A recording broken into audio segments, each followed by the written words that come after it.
महाभारत के विशाल ग्रंथ में कई नायक हैं। युधिष्ठिर, भीम, अर्जुन, भीष्म, द्रोणाचार्य। परंतु उनमें से एक योद्धा ऐसा था जो जंग से नहीं, कर्ण से महान बना।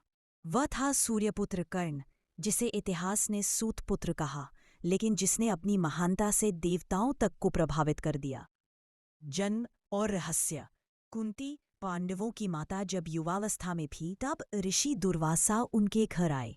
उनकी सेवा से प्रसन्न होकर उन्होंने कुंती को एक वरदान दिया। वह किसी भी देवता को बुलाकर उनसे संतान प्राप्त कर सकती है। कुंती ने वरदान की परीक्षा लेने के लिए सूर्यदेव का आह्वान किया। सूर्यदेव ने प्रकट होकर कहा, हे कन्या, मैं तुम्हें एक तेजस्वी पुत्र प्रदान करूंगा जो अद्भुत तेज, शक्ति और वीरता से परिपूर्ण होगा। और कुछ ही क्षणों में कुंती की गोद में एक बालक था, स्वर्णिम कवच और कुंडल पहने, चमकता हुआ जैसे सूर्य का अंश। परंतु कुंती अविवाहित थी।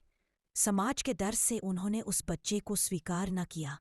उन्होंने उसे एक टोकरी में रखकर नदी में बहा दिया। यही उस बच्चे का पहला अन्याय था। माँ की गोद से वंचित होना। टोकरी बहते बहते एक सारथी अधिरथ और उसकी पत्नी राधा के पास पहुंची। वे निसंतान थे। उन्होंने बालक को प्रेम पूर्वक अपनाया।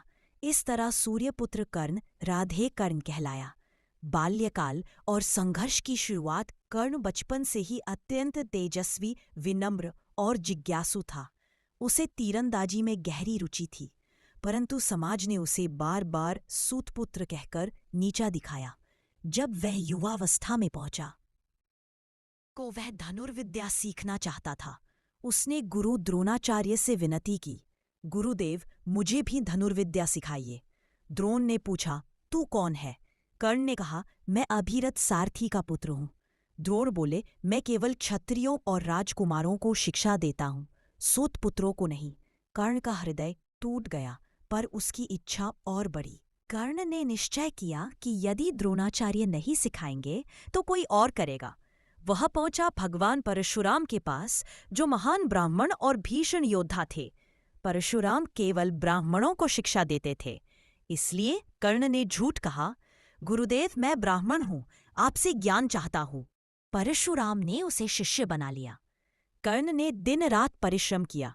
उसने धनुर्विद्या में ऐसी सिद्धि प्राप्त की कि परशुराम भी उसकी प्रशंसा करते न थके। परंतु नियति ने यहां भी एक मोड़ रखा था। एक दिन परशुराम उसकी गोद में सो रहे थे, तभी एक बिच्छू ने कर्ण को काट लिया।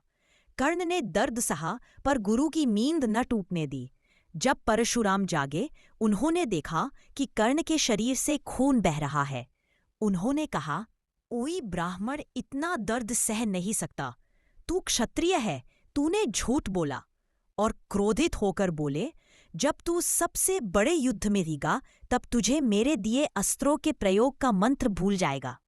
ये शाप कर्ण के जीवन का सबसे दुखद क्षण था। उसने झूठ तो बोला, पर गुरु का सम्मान बनाए रखा। कुछ समय बाद कर्ण नदी में स्नान कर रहा था। वहां एक ब्राह्मण गाय चराता था। अनजाने में कर्ण के बाण से उस ब्राह्मण की गाय मर गई। ब्राह्मण ने कहा, जैसे मेरी निर्दोष गाय तेरे बाण से मरी, वैसे ही जब तू युद्ध के मैदान में होगा, तेरे रथ का पहिया धरती में धंस जाएगा और तू असहाय होकर मारा जाएगा। एक और शाप, एक और अन्याय। कर्ण ने अभ्यास जारी रखा। जब हस्तिनापुर में राजसूय सभा में धनुर्विद्या प्रतियोगिता हुई, अर्जुन को सबसे बड़ा धनुर्धर घोषित किया गया। तभी कर्ण ने मंच पर आकर अर्जुन को ललकारा, यदि अर्जुन महान है तो मुझसे मुकाबला करे। भीष्म और द्रोण ने कहा, सूतपुत्र होकर तू राजकुमार अर्जुन को चुनौती देगा? कर्ण का चेहरा झुक गया। उसी क्षण दुर्योधन उठा। उसने कहा, जिसमें वीरता है वही क्षत्रिय है। मैं कर्ण को अंग देश का राजा बनाता हूँ। उस दिन से कर्ण और दुर्योधन के बीच अटूट मित्रता हो गई। कर्ण ने जीवन भर दुर्योधन के लिए वचन निभाया, चाहे उसे कितना भी अन्याय सहना पड़ा हो। उसने कभी नहीं सोचा कि कौन धर्मी है, कौन अधर्मी। उसने केवल मित्रता निभाई। कर्ण की एक और पहचान थी, दानवीरता। कहा जाता है कि उसने कभी किसी को खाली हाथ नहीं लौटाया। चाहे स्वर्ण, भूमि, रथ या कवच कुंडल, जो भी मांगा गया उसने दे दिया। एक दिन स्वयं देवेंद्र, इंद्र, ब्राह्मण के वेश में आए। उन्होंने कहा, मुझे तुम्हारा कवच और कुंडल चाहिए।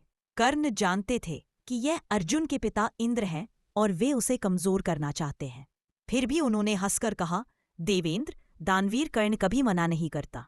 और उन्होंने अपने शरीर से कवच और कुंडल काटकर दे दिए। रक्त बहा पर चेहरे पर मुस्कान रही। इंद्र ने प्रसन्न होकर उन्हें शक्ति अस्त्र दिया जिससे वे अर्जुन को मार सकते थे, पर यह अस्त्र केवल एक बार प्रयोग किया जा सकता था। उसके बाद कुरुक्षेत्र का महान युद्ध समय बीता। अपमान से महाभारत का युद्ध हुआ। कर्ण ने दुर्योधन का साथ दिया। कुंती ने युद्ध से पहले कर्ण से भेंट की और कहा, कर्ण, मैं तेरी माँ हूँ, तू पांडवों का सबसे बड़ा भाई है। कर्ण ने कहा, माता, आप अब क्यों आईं? जब मुझे समाज ने ठुकराया तब आप कहाँ थीं? पर चिंता मत करें, मैं वचन देता हूँ, अर्जुन के सिवा किसी पांडव को नहीं मारूंगा। कुंती में आंसू भरे नेत्रों से कहा, मेरा एक पुत्र जरूर बचेगा। कर्ण मुस्कुराया, हाँ माता, 5 में से 4 जीवित रहेंगे, या तो अर्जुन या मैं। युद्ध में कर्ण ने कई बार अर्जुन से भयंकर युद्ध किया, लेकिन जब अभिमन्यु, अर्जुन का पुत्र, चक्रव्यूह में गिरा तो कर्ण ने भी उसमें भाग लिया। अभिमन्यु अकेला था और सभी ने मिलकर उसे मारा। उस दिन अर्जुन ने शपथ ली, जो अभिमन्यु के वध में शामिल हुआ मैं उसे मारूंगा, और कर्ण भी उनमें से एक था।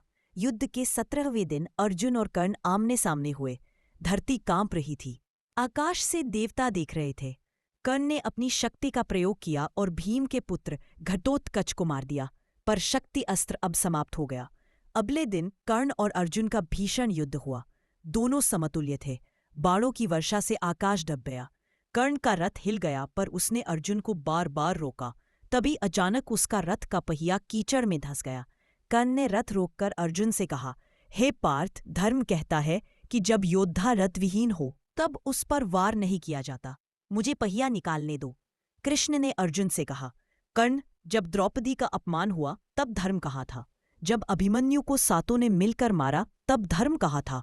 अर्जुन के भीतर क्रोध भड़क उठा। कृष्ण ने कहा, अब धर्म यही है कि अधर्म का अंत हो।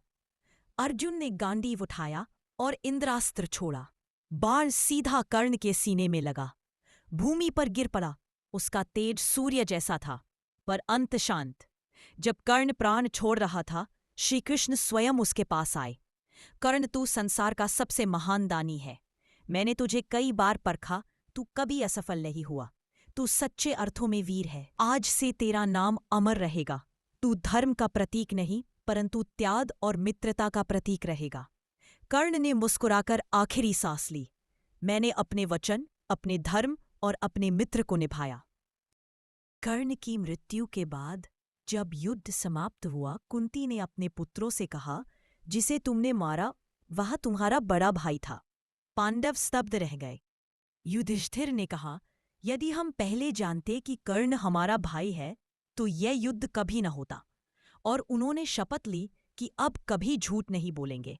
कृष्ण ने कहा, कर्ण उस युग का सबसे महान आत्मा था। यदि उसे उसका उचित सम्मान मिलता तो वह अर्जुन से भी श्रेष्ठ होता।